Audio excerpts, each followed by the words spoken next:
नमस्ते दोस्तों, आज डिस्कस करते हैं रेस्ट ऑफ सीवीए के बारे में। Sign and symptoms, diagnosis as well as management of cerebrovascular accident.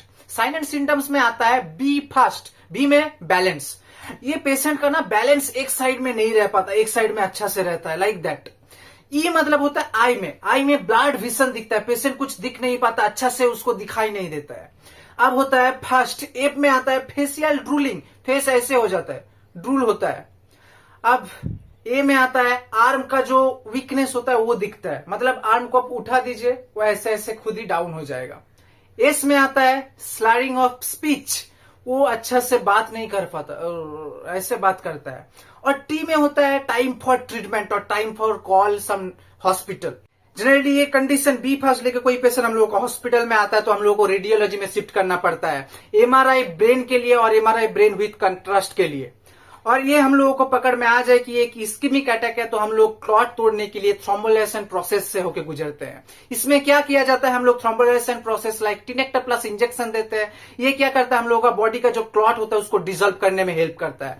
और इसके लिए एक रेगुलेशन करना पड़ता है 24 hours, no IV prick, no any invasive line also. Next दिन कंफर्मेशन टेस्ट के लिए सीटी ब्रेन भी किया जाता है। जस्ट इमेजिन कीजिए हम लोग थ्रोम्बोलाइजेशन प्रोसेस किया, क्लॉट डिजोल्व नहीं हुआ तो क्या होगा, मैकेनिकल थ्रोम्बेक्टमी करते हैं। डायरेक्ट कोई फीमरल आर्टरी या कोई बड़ा लार्ज बोर आर्टरी से हम लोग एक कैथेटर को घुसा के वो क्लॉट को निकालते हैं या डिसॉल्व कर देते हैं। करते हैं हेमरेजिक स्ट्रोक के बारे में।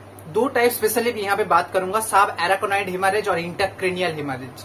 साब एराकोनॉइड हेमरेज होता है, साब एराकोनॉइड हम लोग का जो स्पेस रहता है वहां पे सीएसएफ रहता है।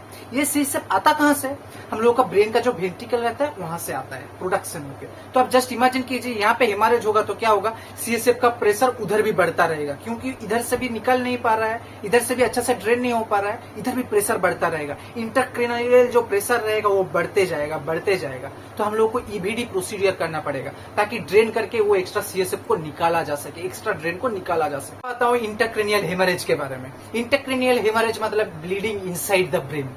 यहाँ पे जो ब्रेन टिश्यू रहता नहीं, ये लोग कभी नहीं बोलता कि हम लोग को इतना ब्लड चाहिए, हम लोग थोड़ा ब्लड में ही खुशी है, यही बोलता है। थोड़ा एक आर्टरी का ब्रांच दे दो इन लोगों से, ये ब्लड लेके इन लोगों को न्यूट्रिएट करेगा, एनर्जी देगा, यही बस।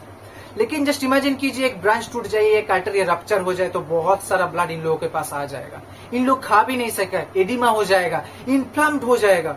जो हम लोगों का क्लॉटिंग फैक्टर रहता है ये इन लोगों को वेस्ट कर देगा, एक एक सेल को डैमेज कर देगा, तो धीरे धीरे सेल डेथ होने लगेगा। तो हम लोग बोल सकते हैं ये मोर थ्रेट है देन इस्कीमिक स्ट्रोक और इस्कीमिक अटैक। इससे क्या होता है, सेल डेथ होता है, हम लोगों का जो जीसीएस होता है वो डाउन होते जाता है, हम लोग को बहुत हेडेक होता है, सीवियर हेडेक, हम लोग को सीजर होने का भी चांसेस रहता है।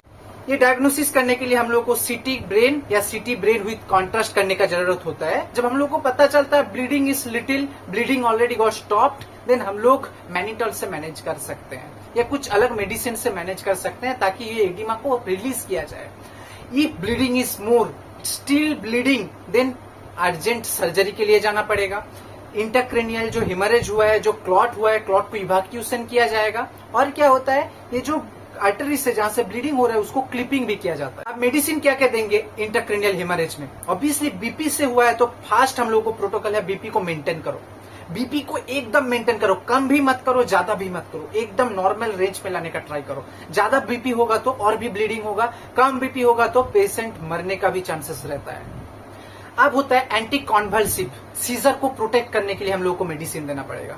अब होता है anti oedema measure like 3% NS, mannitol, ये सब इंजेक्शन लगता है। स्टेरॉइड भी देना पड़ता है ताकि इन्फ्लेमेशन ना हो सके और इन्फ्लेमेशन में और ज्यादा ब्रेन का टिश्यू डेथ ना हो पाए।